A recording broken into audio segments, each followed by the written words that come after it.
Today's the day. I'm gonna take this car to make a round trip from Seattle, Washington to Vancouver, BC, across the border to see how this car can drive on highway and what charging experience looks like along this drive. To prepare for this test, I have charged the car overnight to almost 100% through this level 2 charge.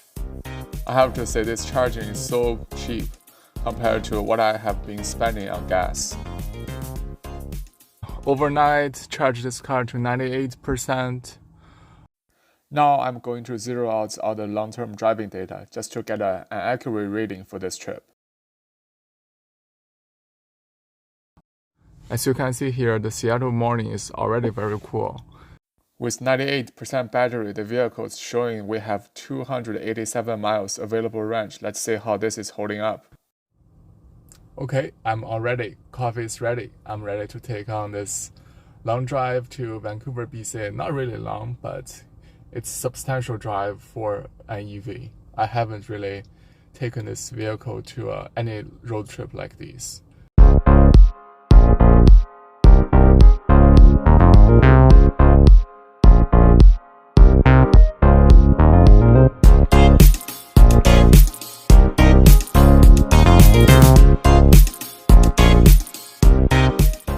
I just want to report the consumption.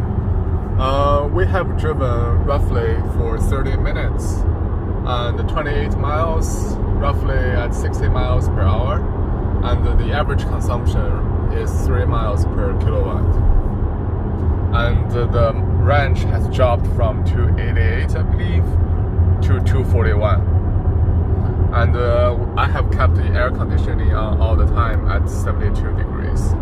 And it's getting really foggy outside. I'm not sure what is going on right now.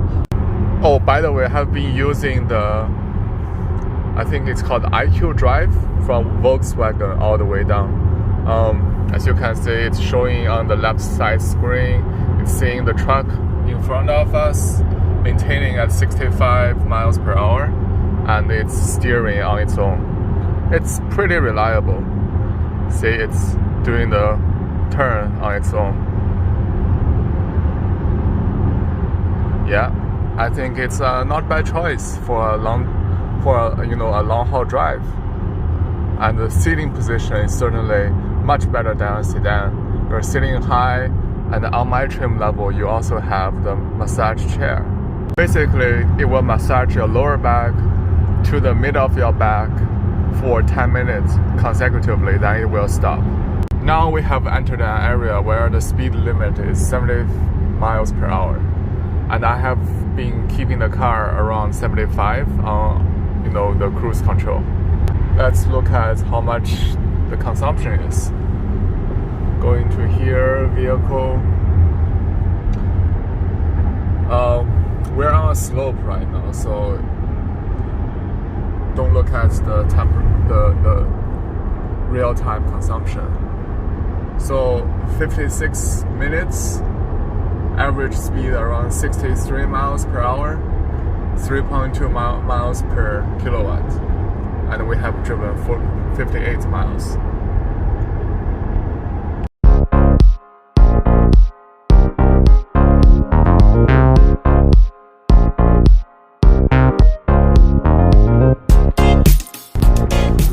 Now we're roughly 13 miles from our next stop. I decided to stop the car at Electrify America station in Bellingham, Washington once before we enter Canada. The reason being is I don't have all the charging network accounts available in Canada, so I don't really want to register a whole bunch of accounts just for this trip. I guess I will just juice up the car a little bit so that I don't have to worry about charging at all in Canada.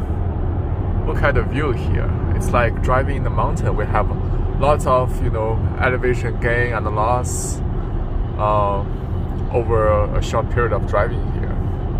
It's pretty busy. It looks like everybody's flocking to Canada during a weekend here.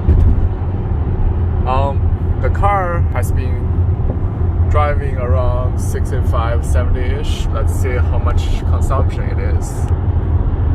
So over the last 84 miles, we have been driven, we got averaged around 3.1 miles per kilowatt hour. That's not bad. We have been driving for 1 hour 20 minutes. The average speed is around 64. Now we have got into our first stop here in an Electrify America station here. As you can see, it is the parking lot of Fred Meyer. I heard lots of EA stations in the country are in Walmart parking lot. Here it's just weird. It's in Fred Meyer a lot more than Walmart. Let's see how much we have been driving. We have driven 95 miles with 63 miles per hour average speed, and the average consumption is 3.2 miles per kilowatt. And the range left on the dashboard is 168 miles. Now let's see how the charging experience is. 150 kilowatt charging speed here. Let's see.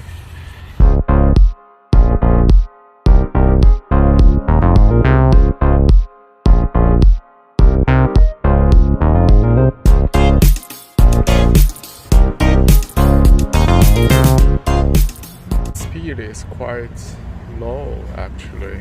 I don't know why it is. Okay, 55, 57, okay.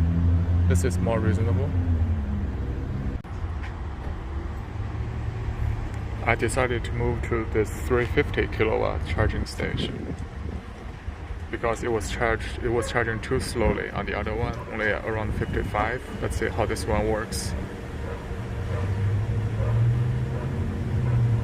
Okay, maybe the car is capping the rates at 55. This one is also only delivering 55 kilowatt to the car. Maybe just stop here for some time, then we'll get going. It's not worth waiting here for too long. Around 55 kilowatt per hour, it's delivering roughly 196 miles per hour to the car. Not great. I'd like to have a higher speed. But anyway, 40 minutes to charge the car to 100%, but I don't plan to do so. I will just go to the restroom for a bio break, then come back here and get going again. I came back in 12 minutes. We got 14% in total. Still maintaining 47 kilowatt per hour. Pretty good. Here comes to the Canadian border. Got my negative COVID test done, and I'm going to show them the results. See if they let me get into Canada. They should be. Continue on British Columbia 99 north for 22 miles. The famous Peace Arch.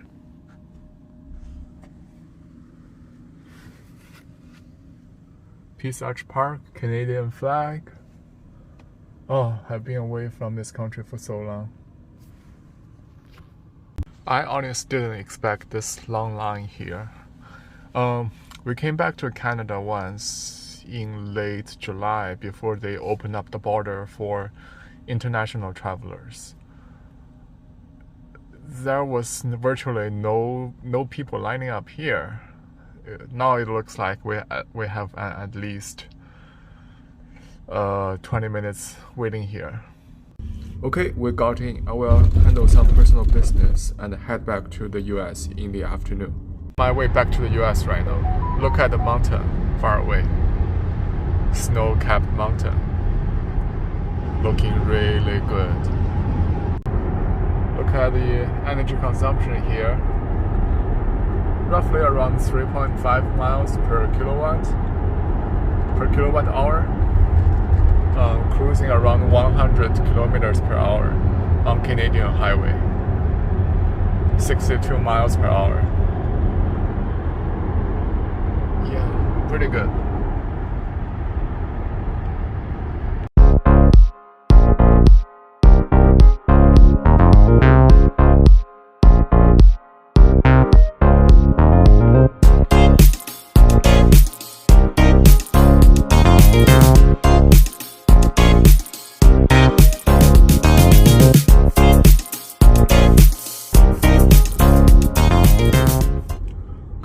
to the US border now. We'll get through very soon. In front of us is the US border. I stopped by get a Tim Hortons. It's a must every time into Canada. Now I'm on my way back to Seattle, just past the border. Cruising around 70 miles per hour on this highway, I-5 South. This highway is pretty empty right now because the US land border is not open to Canadians at this moment for non-essential travel.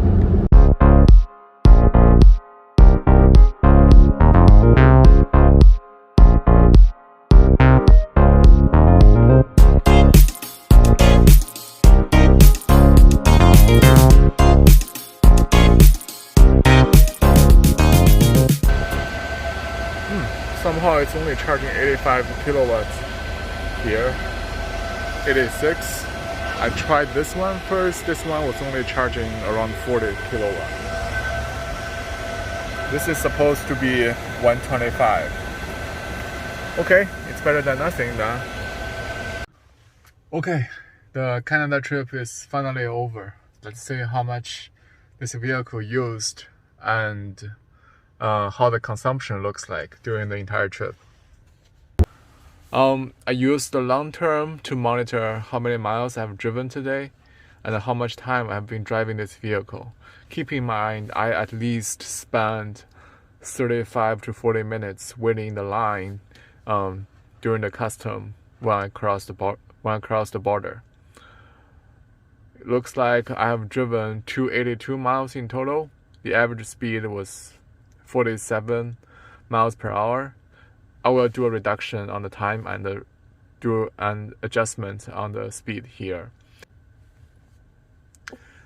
On the return trip, I drove the vehicle for 3 hours, a little bit just over 3 hours, and the consumption was 3.4 miles per kilowatt hour. Average speed around 46. In the last bit, when I drove from the charging station to my home, 19 miles, almost 4 miles per kilowatt hour. That's actually amazing consumption. But I had lots of downhills, so that's probably why. Yeah, hopefully this, consumption calculation and the real world test tells you something about this vehicle. I highly recommend. It's a really comfortable vehicle. Here's the adjusted consumption data for the entire trip. Please like this video if you find it helpful, and thank you for watching.